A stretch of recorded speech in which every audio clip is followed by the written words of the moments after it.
Thank you, thank you. So I'm the last guy between you and the after parties. I'm sure you have too many after parties. So thank you so much, everyone, for joining in. And one thing, it was just very important for society today, and which we have been looking at is gig economy and platform workers. A lot of you would have taken a taxi ride today or would have been ordering food from different places. And that's something which we do not see a lot about what happens to these people. Once in a while, we see a mothership blog post and then we remember. But as Singlife, we have been looking at what actually impacts a large segment of the population. Singapore as a country has more than 100,000 platform workers and gig workers doing different kind of jobs. And one big reason for the government at that point was to have an advisory committee to look at what are the key challenges for these people, what help do they need, what support do they need. And they identified that not all workers are in the same category, so they prioritized specifically private ride hailing, food delivery, and logistics as the key segments to focus on. And because these segments have an intermediary, so they cannot control their wages, they cannot control a lot of destinations. So a Grab, a Gojek, Deliveroo, Foodpanda will define where are you delivering stuff or where are you driving to. So which is why these people need a bit more love, care, affection from that perspective. The committee looked at multiple things, and some of the key aspects were around financial protection for these people, ensuring there is housing and retirement affordability for these people, and lastly, enhancing representation of these people. So that's very important to ensure that just because these people are not in a traditional 9 to 6, 9 to 7 job, they are not excluded. The financial inclusion is not about ensuring everybody has a bank account. Bank account is not a real problem in Singapore. Everybody in Singapore has more than one bank account and 5 cards. So, which is why the real financial inclusion problem was this segment of the society, which was growing very, very fast. So, for the financial protection, if any of these people, while driving or delivering food, have an injury, they do not have a workman injury compensation, which if you have a normal, traditional desk job, you will have. These people do not have CPF.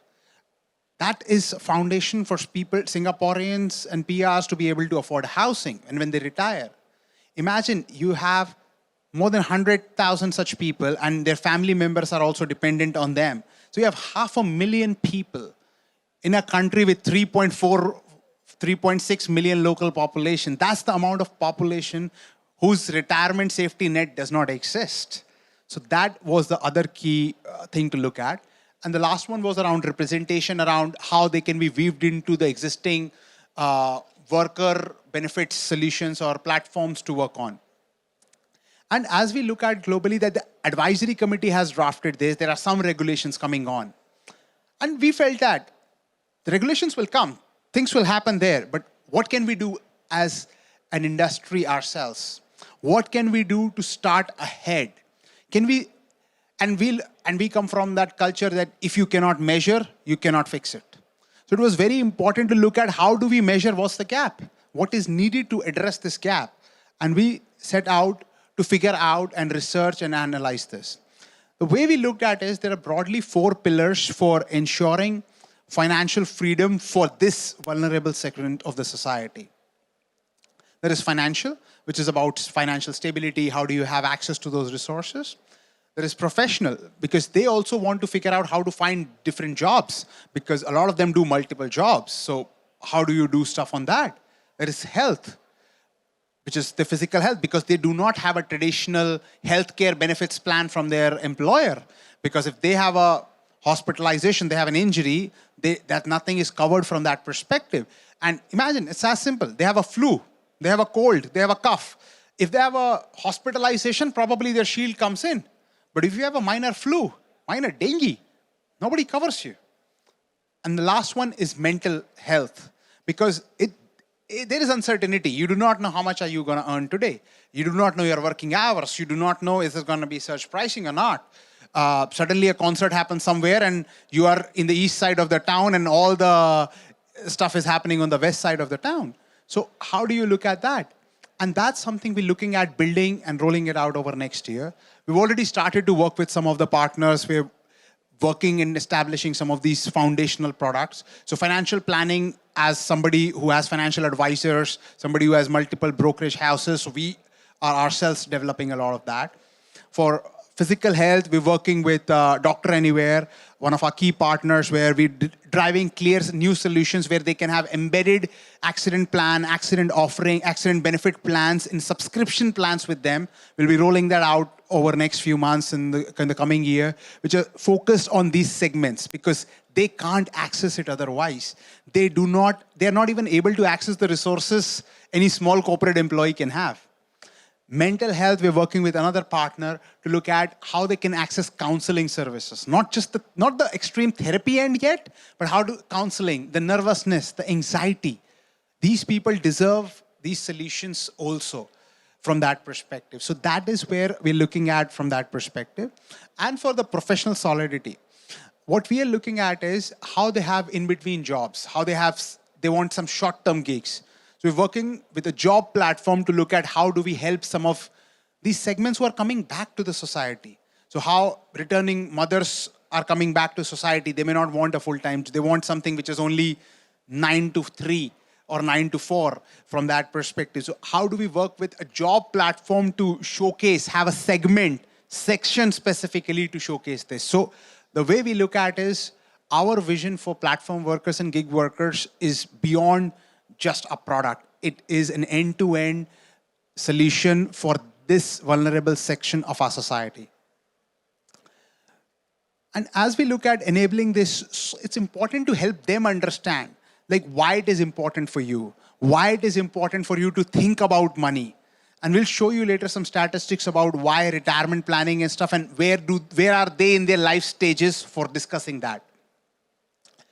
Similarly for health, because their working hours are not the traditional working hours. Imagine you're driving for 8 hours. What happens to your lower back? Imagine you are driving for 8 hours on a motorbike. What happens to your neck from that perspective? So there's a lot of stuff around that. The professional part is also how do we help them upskill themselves? How we can work with different government agencies around upskilling them, reskilling these people, because some of them would want to have slightly different long-term objectives professionally. And the last one is around the mental health part, the anxiety part of the things. That how do you ensure that it's not a stigma? How do you acknowledge that they would need stuff which is slightly different, which is slightly unique because of their work situation? They don't have a boss. They're their own boss, but they have a target which changes every day. What we looked at earlier this year was Financial Freedom Index for the overall Singapore. We surveyed 3,000 Singaporeans and Singapore permanent residents to gauge their feedback, how financially free they feel themselves. And we got really good insights. We shared it with the overall society. And when we looked at this vulnerable segment, we looked at how do we go deeper into this? How do they benchmark against the rest of the society? And we found that there is a huge gap, that these people are a lot more behind in terms of the way they feel they are behind. For platform workers, we surveyed 500 of them. We had interactions with some of them even on a one-on-one basis to learn about their journey, their situations, their motivation for being a platform worker. What is exciting them? What will engage them to do more, do less, move?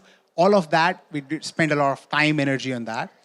And we'll share with you some brief findings. Later, you can download the report also. We'll share how to download. But I wanted to go through some of the key insights and key learnings on the reports. 69%. People think that people are going to platform workers because they have no choice. That's not the case always. 69% did it out of their own willing because they wanted flexibility, or they wanted it do it for the short term because they had gap in something. They had a full-time job they wanted as a supplement income. So there were a lot of different reasons, and we've documented them in the report, but 69% did it out of their own will. So it's not that this is just the forced section of the society. Some of them we shared with them, and they says they don't want to sacrifice things. They want to have options. They want to have balance, and while they are working and figuring things out, specifically around the power of flexibility. The kids are gone at school. Can you go to a subway and do something for for that time? Can you do something on early morning weekends? You don't have an office, but how do you have a sense of belonging in that case? Because a lot of times it becomes very lonely. So a lot of them want to figure out that there are other options, but the other ones, they like the freedom that if I'm not in a mood to do something today, I don't do it. So there's a huge, I would say, range of emotions from that perspective, which we discovered while we were doing it. The other way I would look at is, they look at it this way to, okay, I can do this to offset, to finish some of my loans, and then I will have something simpler. I can engage in my passion. So we see a lot of creative people do it because they are doing, let's say they're making music, they're doing modeling, and they do this as a side gig because you cannot be making music all day. You cannot be doing creative stuff all day. So they use this as a supplement income, and that helps them from that perspective. And it creates an optionality. It creates a space of freedom for them to be able to do things, to live life on their terms. This is something which I wanted to showcase specifically. When we looked at platform workers versus the overall Singapore society, the overall average Singapore society felt from a financial freedom index, we asked them questions in terms of how free do you feel? And we asked them a lot of other questions about different aspects about what do you feel about retirement? Do you feel you can leave enough behind for your family? Do you already think about planning and retirement from that perspective? Do you see these things? And based on those questions, the scores were computed. And that's where we found the platform workers was 10 points behind the average Singapore. So that shows a massive gap. That's 16% behind average Singapore. And this is a segment of society which is only growing. The number of you taking e-commerce or taking taxis or ordering food, it's not slowing down, it's only increasing. And that's something which helps motivate us that this is the gap we want to bridge. The stuff which will happen on the overall Singapore, but I want to bring this people, if I bring these 50 to 60, the overall average will also go up from that perspective. Only 10% have started to think about retirement because they're running after routine things, daily things. They have not even had a time to think through that. They're thinking so short term. So when we talk to them and we discuss them, they says, yeah, we agree, but this is not what we thought of. Thank you for pushing us towards that direction. 9 in 10 workers believe they cannot manage their expenses due to the cost of living, due to the expenses, due to the rising everything. Everything is becoming more expensive from that perspective. So when 9 in 10 are nervous and anxious, imagine the amount of impact it creates for us as a society overall. The burden and responsibility it brings on us as a society to help, support, and take care of this segment of the society, which is only going to grow. And their anxieties are not going to go lesser. This is one of the core sets. People are saying everything is so expensive. And they have the important thing for platform workers is they don't control their income from that perspective. Whatever ride fare the app decides, or whatever food delivery fees the app decides, that's what their income is going to be. They cannot choose. So which is why, while one side is going up, they can't control the other side. So that's something which is very specific, unique in their circumstances. 82% do not feel confident in their ability to look after the hospital bills. So that's something we're trying to see what can we do to look at from a Shield and those kind of products perspective which take care of hospitalization. The good part is these people will start to receive CPF from next year. And a large part of that cost can be offset by CPF. We're trying to see how those kind of base hospitalization plans can come through. We actually even launched a specific Shield plan with $1 cost outlay from your pocket and rest everything covered from CPF to enable gig workers and platform workers to come into the hospitalization fold, hospitalization coverage fold from that perspective. So a $1 coverage product from that perspective for Shield and everything else from CPF just for gig workers and platform workers to address. So the idea for us was that our product proposition, everything needs to work around their concerns, their needs, and their aspirations. They know that if something happens, if they're sick for a week, they don't know what to do next. They are not earning for those 5 days. Nobody takes care of them. There is no sick leave. There is no concept of sick leave from that perspective. And that's something which is unnerving. And they do not know when to keep end means, and where does the burden, where can we share? And as a society, we need to have ways to ensure. The overall worker benefits took 50, 60, 70 years for that to happen. Platform work is less than 15 years old. I don't remember Uber 15 years ago. There was no Uber 15 years ago. So this is new. So a lot more needs to be done to address and solve these challenges. Only 20% platform workers feel confident they can leave something behind. So because they are like, we're just living for what we can, we already have enough stress, nervousness, anxiety. Leaving behind is off the table. Like, we don't want to discuss it today. Max 20% of them are looking at it. And when we look at Asian society, that's not what an average Asian society will look like. We are not West. In Asian society, this number will, on an average, if I look at overall Singapore, this would be slightly different. Other thing is, they say, this is an actual verbatim quotes, I don't have enough cash left. Because even if I want to leave something for my kids, I need to leave aside for like a rainy day purpose. How do I do it? I'm just running through these things and I'm just always walking on a treadmill. How do I navigate that? So we want to figure out how the society creates a helping hand for those running on this platform treadmill. And with that, I'll bring this to an end to showcase the report to you guys. We'll invite our partners, PwC, who worked with us to develop this report, to unveil the report. For those who prefer the e-copies, can download the e-copies from the QR code. That should get you to there. If you guys have questions about financial freedom, about platform workers, about financial, any of this, our booth is in Hall 3. Singlife booth is there. Our team is there to help answer any questions, take feedback, and learn more from you. And we look forward to work with all of you from that perspective to bring financial freedom to the every vulnerable section of society. Wani and Shadab from SFA are partners for developing this report. Thank you so much. Wani? Oh, no, it's okay. Yeah, thank you. So I really think it's a really interesting report with lots of insights. So please download. You want a word?